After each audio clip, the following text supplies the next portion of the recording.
All right, so I'm Josh Footer, UGA Extension here in Cherokee County, and here in front of my muscadines.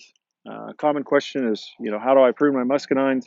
Am I going to prune too much off? I manage these. Actually, I prune them twice. You can see normally you're going to have a lot more growth than this, but to make it easier on myself, I come in and remove most of the brush when I'm off at Christmas, and then here at the end of winter, right before spring growth, I go in and I make my detailed cuts.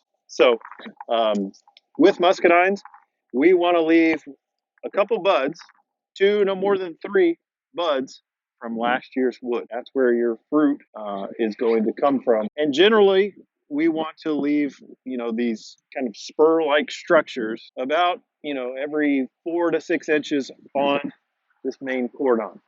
Okay. So we're getting a little hairy. We may start, remove some within here. You can see I've got one originating on the bottom of this cordon. There's no reason to keep that. We've already opened up this main cordon, giving me about a hand in between here. So I'm leaving 1, 2, 3 buds actually, because I like the position of that bud. So here, my spur kind of splits to go to left and right on the wire, which is great. So I'm going to take this one out because it goes back across the middle.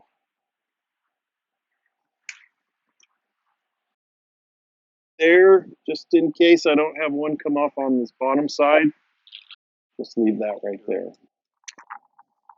That's in a little better position instead of on the underside of the cordon. So I'm going to take this whole thing off here and leave myself that outside bud over there. And I'm just going up and down these cordons, pruning to 2, 3 buds off of last year's growth, trying to leave an outward facing bud where I can.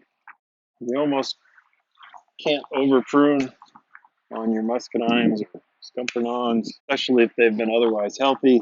Managed muscadines are much better than our bunch grapes in terms of frost protection. They bloom quite late, so rarely, if ever, is freeze damage or frost damage really ever a concern. If this is easier, and then, so here I'm just pruning down shoots to 2, 3 buds, then you may want to go in later and then start trying to fit your hand in between them, and then removing where you have overcrowding. And a lot of times it's just easier to take a look without all the hairiness of the growth.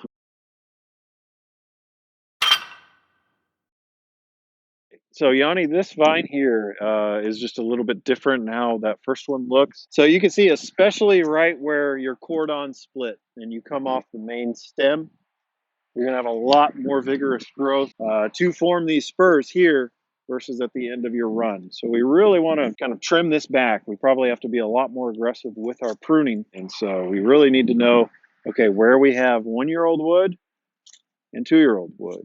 So you can see the color difference,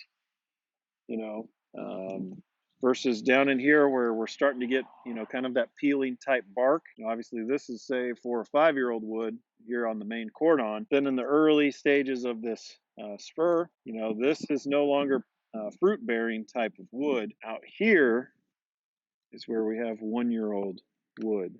Here we are looking for 1 to 2 buds on 1-year-old shoots. After we do this type of pruning, you're going to notice they just lose sap. That's perfectly normal. Heard a lot of old wives' tales about when to prune to prevent that, but the reality is it doesn't matter. It's just a normal plant function. It's not hurting the plant.